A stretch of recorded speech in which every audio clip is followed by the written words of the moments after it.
जय श्रीकृष्ण दर्शक बंधु प्रभु श्रीकृष्णकर किछि मूल्यवान बाणी भागवत गीतार 30टी मूल्यबोधक बाणी निहाती शुणु निज जीवन में प्रयोग करंतु।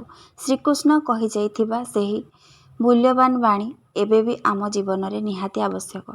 आमे भागवत गीता जदि नित्यदिन पाठ करिबा आमे आम जीवन मूल्य ही बुझी पारिबा। आमे संसार को काहीं आसीचे काहीं बंचीचे सबुर भावपूर्ण भावे सेही गीतारे लिखा जाइछि। आपण निश्चिंत शुणु एवं वीडियोटी भल लगे वीडियोटी को लाइक करेंगे, चैनलटी को निहाती सब्सक्राइब करेंगे। प्रभु श्रीकृष्ण कहिथिबा 30टी मूल्यवान बाणी यह आपणक जीवनर समस्त कष्ट दूर करिवो एवं शांति और मोक्ष प्राप्त करिवो। निहाती शुणु प्रभु श्रीकृष्ण कहिछन्ति आपणकु श्रीमद् भागवत गीतार दिव्य शिक्षा और जीवनर मूल्यवान सत्य उपर आधारित यही वीडियो को मु स्वागत जनाऊँगी। एक रणभूमि रे हेउथिबा युद्ध उपरे नुहे, गीता हेउछि आम मन भितरे चालुथिबा युद्ध उपरे एक दिव्य उपदेश। अर्जुनक मनर संदेह भय और आत्मविश्वास हानि को श्रीकृष्ण जड़े गुरु भली विस्तृत भावे उत्तर देइथिले। एही उत्तर माने आजि मध्य आम प्रतिदिन जीवन अनुभव करुछु। आसंतु ए वीडियो माध्यम रे जानिबा गीतार सेही 30टी शिक्षा जहाँ आम जीवनर प्रतिटी क्षेत्र को आलोकित करि पारे। मन शांत करंतु, आत्मा को संयम दियंतु और गीतार एही अमूल्य अनुभूति को अनुभव करंतु। जहा घटे भल पाई घटे। श्रीकृष्ण कहिछन्ति चिंता करनी, जहा हेउछि ताहा मोर इच्छारे हेउछि। प्रथम शिक्षा। द्वितीय शिक्षा, तुमे एक कर्म कर, फल मते छाड़ी दियो। फल उपरे आशा करिले दुख ही मिली थाए। 3 शिक्षा, आत्मा केबे मरे नाही। श्रीकृष्ण कहिछन्ति एही शरीर मरे किंतु आत्मा अमर। 4 शिक्षा, समता भाव ही सत्य जोग। सफलता बा विफलतारे मन शांत रखंतु। 5 शिक्षा, त्याग एवं भक्ति ही मुक्ति पथ। जेउठी आसक्ति नहीं सेठी आनंद रही थाए। 6 शिक्षा, सत्य आत्मा अदृश्य और अविनाशी।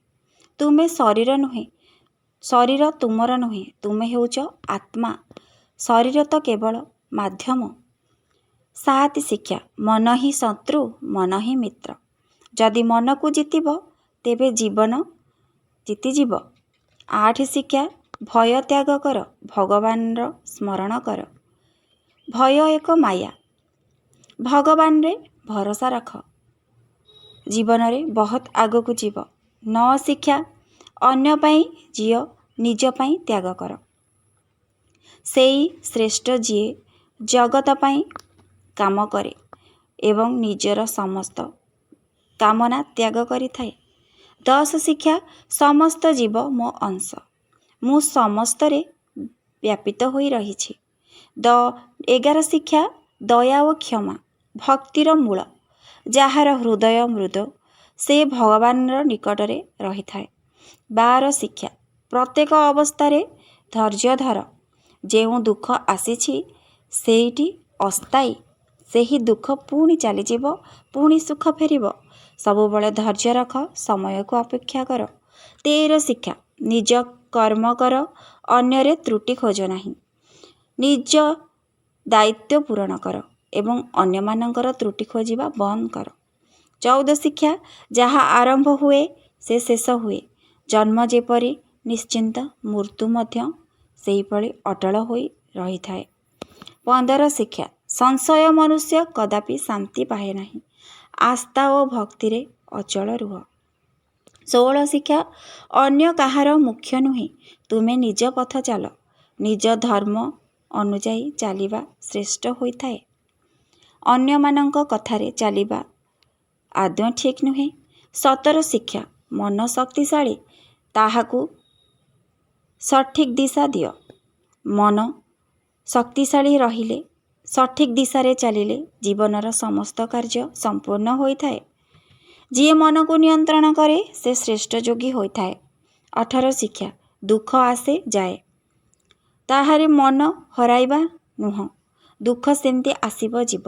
ମନ ହରାଇବା କିଛି ବି ଆବଶ୍ୟକ ନାହିଁ। ମନ ଶାନ୍ତ ରଖ, ତାହା ହିଁ ଧ୍ୟାନ ହୋଇଥାଏ। 19 ଶିକ୍ଷା। ଏହି ଜୀବନ ଏକ ଶିକ୍ଷା ଶିବିର। ପ୍ରତ୍ୟେକ ଘଟଣା ଆମକୁ କିଛି ଶିଖାଏ। 20 ଶିକ୍ଷା। ଆଶା କର କିନ୍ତୁ ଆସକ୍ତି ନ କର। ଯାହା ମିଳିବ ଭଲ ପାଇଁ ହିଁ ମିଳିବ। 21 ଶିକ୍ଷା। ତ୍ରିଗୁଣ ତ୍ୟାଗ କରି ନିଜକୁ ଶୁଦ୍ଧ କର। ରଜ ତମ ସତ୍ତ୍ୱ 3 ଗୁଣରେ ଆସକ୍ତି ନ ରଖ। 22 ଶିକ୍ଷା। ଯାହା ଅଛି ତାହାରେ ସନ୍ତୋଷ ରଖ। ଅଭାବ ଭାବନା ଦୁଃଖ ଆଣିଥାଏ। 23 ଶିକ୍ଷା। ତୁମର ଅସଲ ଶତ୍ରୁ ଲୋଭ, କ୍ରୋଧ ଓ ମୋହ। ଏହା ସଂସାରର ଯନ୍ତ୍ରଣାର ମୂଳ କାରଣ ହୋଇଥାଏ। 24 ଶିକ୍ଷା। ଭକ୍ତି એકમાત્ર ପଥ। ଅନ୍ୟ ସବୁ ଉପାୟ ଅସ୍ଥାୟୀ ହିଁ ହୋଇଥାଏ। ଭଗବାନଙ୍କ ଉପରେ ଭକ୍ତି ରଖନ୍ତୁ, ସବୁ ସୁଖ ପ୍ରାପ୍ତ ହେବ। ଭଗବାନ ମାନେ ଭକ୍ତିର ଦ୍ୱାରା ଅନୁଭବ ହୁଅନ୍ତି।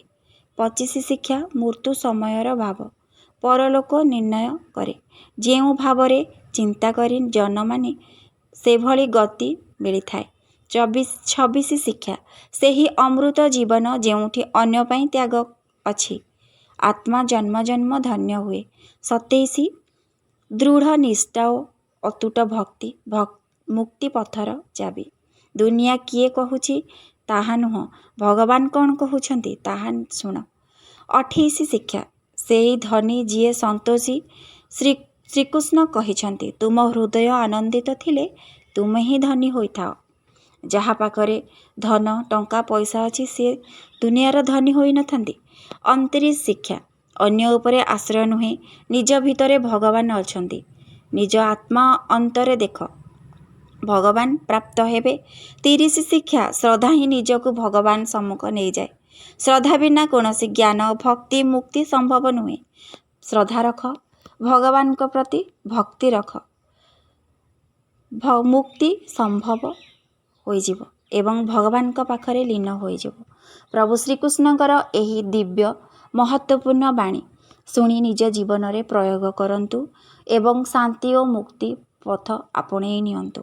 ଆପଣଙ୍କ ପାଇଁ ନିଶ୍ଚିନ୍ତ ଭଲ ହେବ ଏବଂ ଅନ୍ତ ସମୟ ଆପଣ ଖୁସିରେ ଅତିବାହିତ କରିବେ। ଯଦି ଭଗବାନଙ୍କ ଜପ କଲେ, ଭଗବାନଙ୍କ ଠାରେ ନିଜକୁ ଲୀନ କରେ, ପ୍ରଥମରୁ ତ ଦୁଃଖ ହିଁ ମିଳିଥାଏ, କିନ୍ତୁ ସେହା ଅନ୍ତରେ ନିଶ୍ଚିନ୍ତ ସୁଖ ପ୍ରଦାନ କରିଥାଏ। କିନ୍ତୁ ଅଧର୍ମରେ ରହିଲେ ନିଶ୍ଚିନ୍ତ ତ ପ୍ରଥମେ ସୁଖ ମିଳେ, କିନ୍ତୁ ତାର ବିନାଶ ସୁନିଶ୍ଚିତ ହୋଇଥାଏ। ଆପଣ ଅଧର୍ମରେ ନ ଚାଲି ଧର୍ମରେ ଚାଲନ୍ତୁ, ପ୍ରଭୁଙ୍କ ଉପରେ ବିଶ୍ୱାସ ରଖନ୍ତୁ। ଶ୍ରୀକୃଷ୍ଣ ନିଶ୍ଚିନ୍ତ